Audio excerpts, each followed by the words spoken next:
Yeah, see, everybody used to have ranged weapons or offhands, or like secondary items, but I think Cataclysm they took it out. Um, so like rogues would have throwing knives, stuff like that, um, and then hunters would have bows and melee weapons, but now they have to pick one or the other. Right. Because with the new patch, there is a melee hunter spec, but there hasn't really been ever.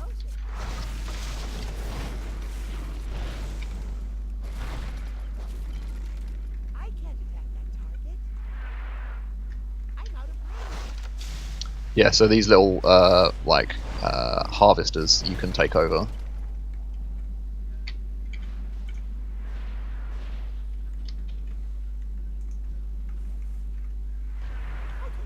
And then eventually they die.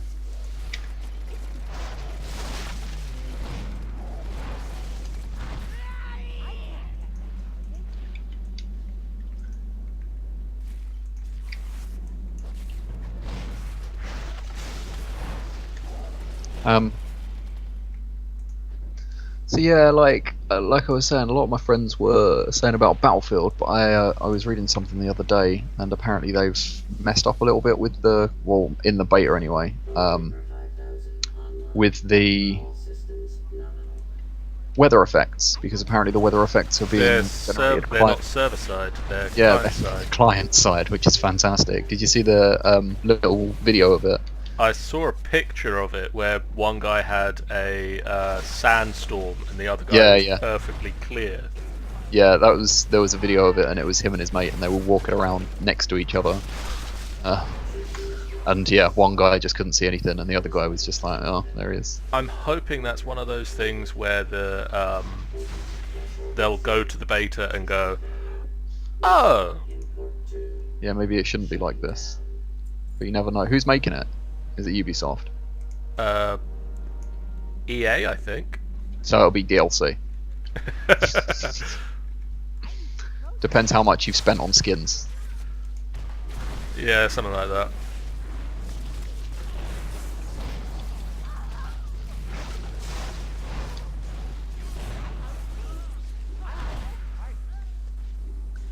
Okay, so I don't care about those.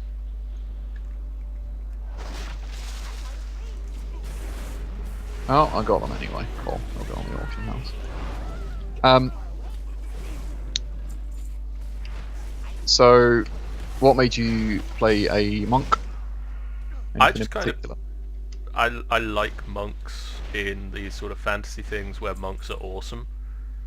Yeah, Um, the old kung fu stuff. the old kung fu monks. Like I Yeah, used to in D&D a few times when I've played D&D and just sort of had free range to pick.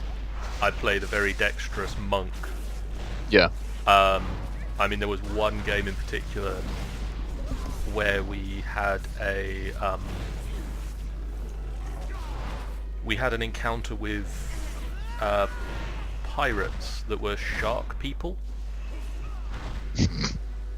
okay. Because there's a race in D&D that's four-armed shark people.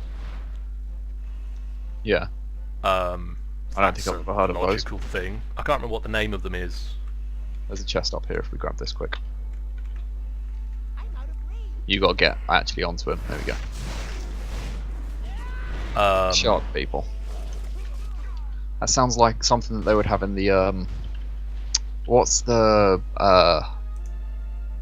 D&D game? Like I think it was made by TSR, but it was like out in space. Traveller?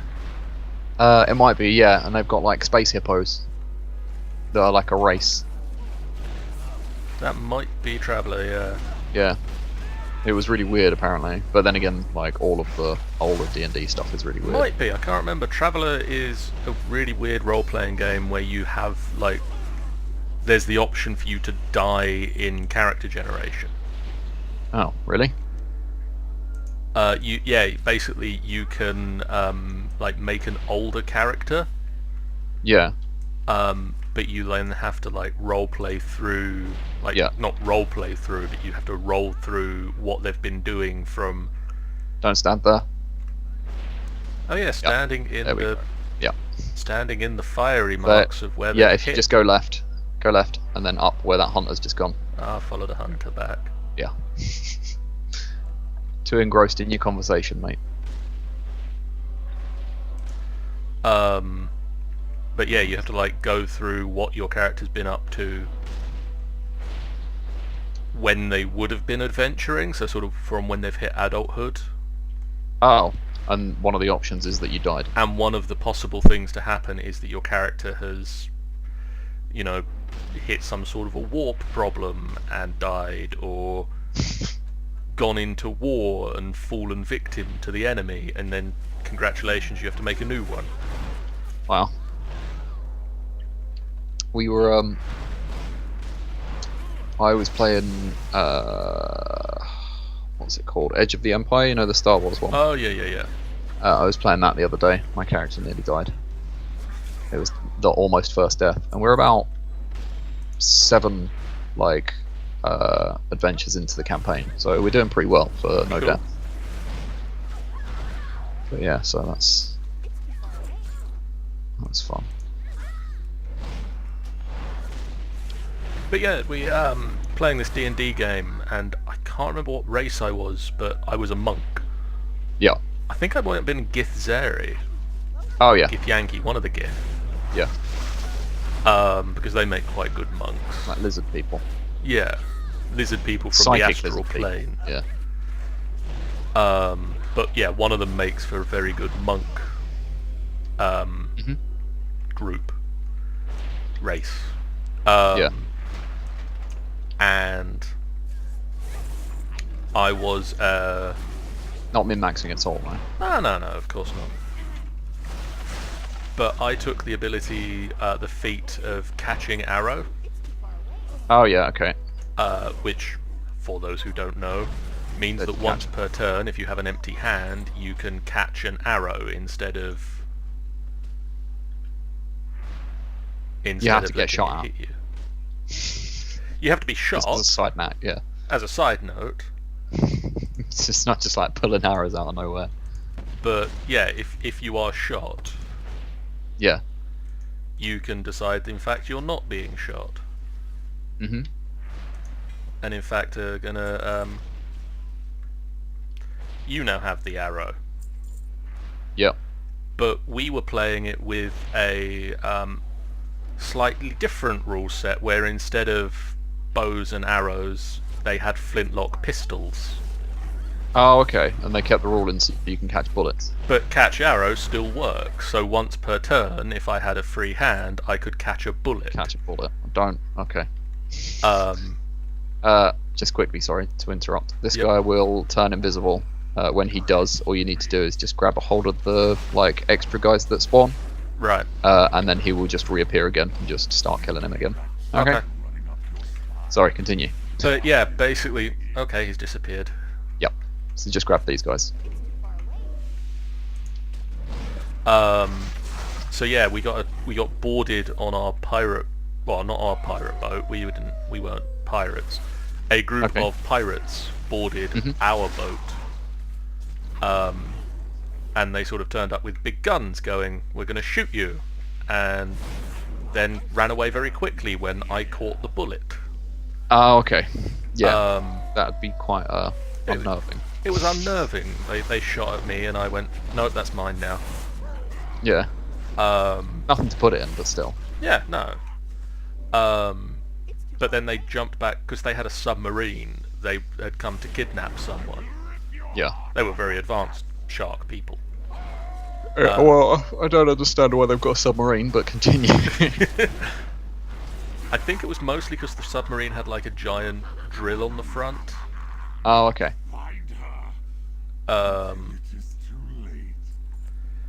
So they jumped back on their submarine and submarined away. Okay. Um, With this boss, if you just click the little gold food, not the green food, then you get a little buff. That's really the only thing. and basically they kidnapped one of the party members. Mhm. So I was like, I'm not having that. I'm going to go with them. Jump down on the submarine, and they lock the hatch. So I grab hold of the hatch, Yeah. and we go underwater. And Yeah. the DM's like, okay, make a strength test to see if you can hold on to the submarine, and I do. Yeah. And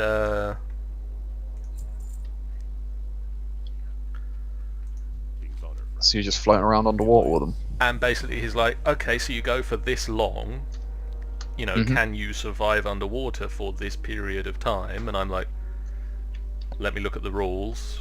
I can hold my breath for 20 hours. So Good yeah, old- I'll good be old fine. D&D. And so they come up somewhere else, Mhm. and I manage, like, at this point I get the grip to open the door, and they're like, what the hell? Someone's opened the door Mm. to the submarine. Flooded everything and killed everyone. No, they've surfaced. Oh, okay. And they shoot at me. I catch the bullet again, drop down, take out the people, Mhm. and yeah, basically kicked their butts because they were totally set up to ranged combat things. And as long as I had a free hand, which being a monk, you obviously don't fight with weapons, Yeah. you can You catch. can then catch at least one bullet around. Yeah. I loved that line because there was totally a line of the feats, like going up even to the epic levels, Yeah. where you'd have catch arrow, then deflect arrow. Yeah. Well, I think it was deflect and then catch. So deflect Yeah. is That was it. Yeah. It's you deflect don't first, 'cause you don't that's hit first level. me. Yeah. Catch is I've now got it and can use it if I want to. Yeah.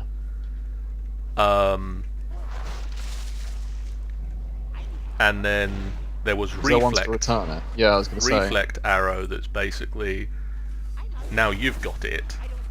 Hmm. And then in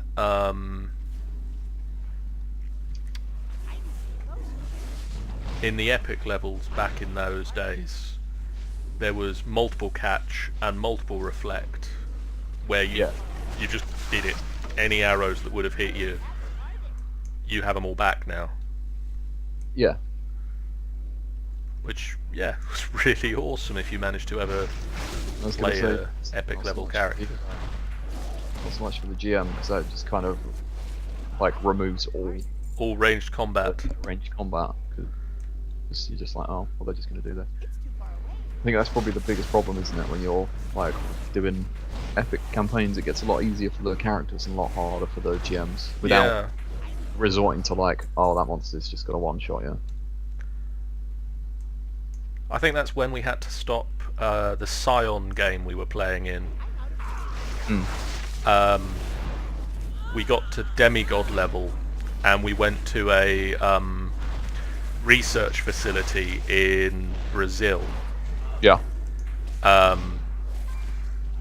against humans. Like, humans were at this research facility. And Okay. humans are not set up to fight demigods for a start. was going to say, yeah. Like, they really weren't prepared.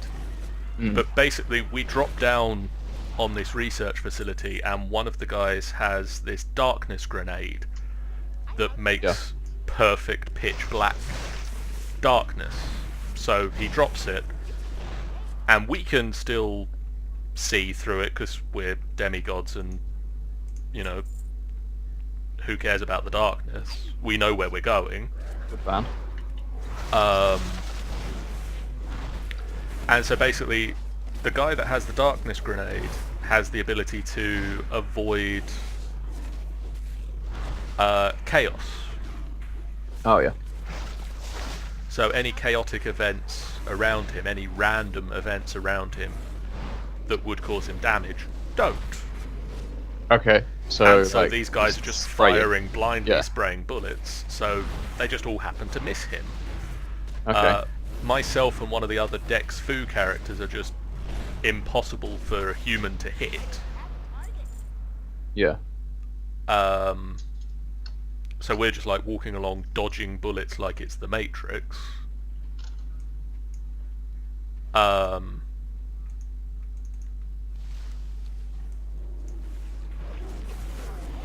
One of the guys just kind of stealths through it and is already inside the facility by the time we get there.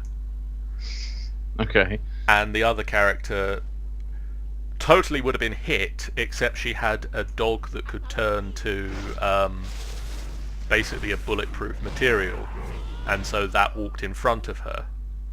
So she's like Daenerys in Game of Thrones. Pretty She doesn't much. do anything herself. It's just all her pets.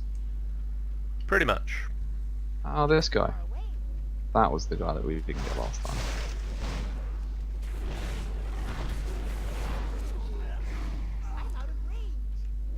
But yeah, it was like we probably need to play another game now because we just kind of walked through this opening encounter, just going. So, where do you guys want to go eat after we do this? Yeah. But it's like, it's almost like, it's not too bad when that happens if there's a lot of planning beforehand. Do you know what I mean? Like, if your Yeah. party's, like, not excited, but like, if they have to plan stuff to make sure they can do it. I mean, this was like, we were climactic level demigod here, so we were quite high in level. Yeah, and you're just like strolling through it. And again, I think that's a problem for like, one of the problems for GMs at high level is that it's difficult to make not only interesting encounters, but sometimes like difficult storylines and things because your party's just strolling through it. I mean, I had really enjoyed the session couple previous to that, where our characters went to New York, Okay. and basically, this was a game I was playing over Skype, and Okay. so this particular game session, the connection had been a bit shoddy, and they'd gone off on a thing and forgotten that I was there. Yeah. And basically their characters went to this bondage club. Okay. I should do. That was basically, it was meant to be run by one of the previous characters for one of the people at the game session. So it was like this massive callback to a previous game that we'd been in. Yeah. And so it kind of made sense that my character wasn't there. Oh, So I wasn't beforehand. at this. I wasn't Like, you part didn't- of that particular thing. Yeah. But like that did mean my character should have been somewhere. And so because I was having connection issues over Skype, I fired up Facebook on my phone and started chatting to one of the people who was there on Facebook. And basically my character was one of the Japanese gods, and like he was basically a Japanese movie star. Yeah. So he was just texting them. And so basically he was texting the people saying like, I'm on Broadway. I'm in Times Square. I've taken a photo. Do you guys want any souvenirs? Yeah.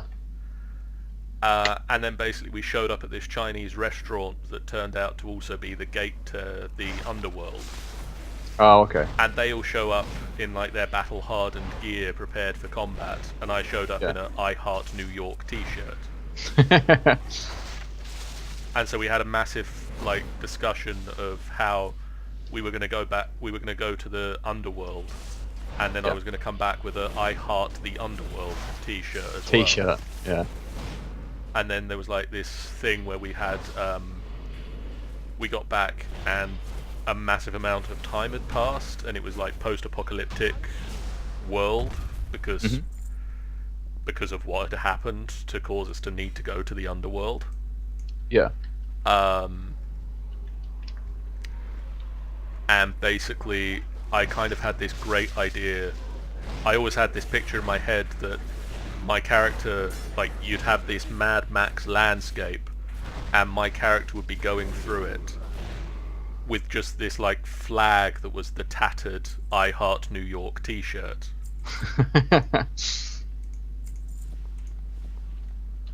Just like strolling along like a scene from like like you say, Mad Max. Yeah. Just a little guy sitting there. He's got his little flag.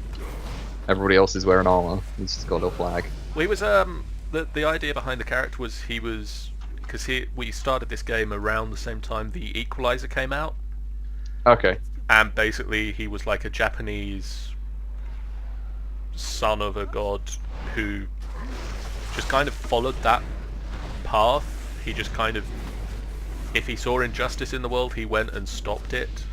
Okay. I haven't seen Equalizer, by the way. I've not actually seen the film itself. I've saw the trailers, and Okay. built the character from that. The He's trailer. a mysterious guy who just sort of shows up, and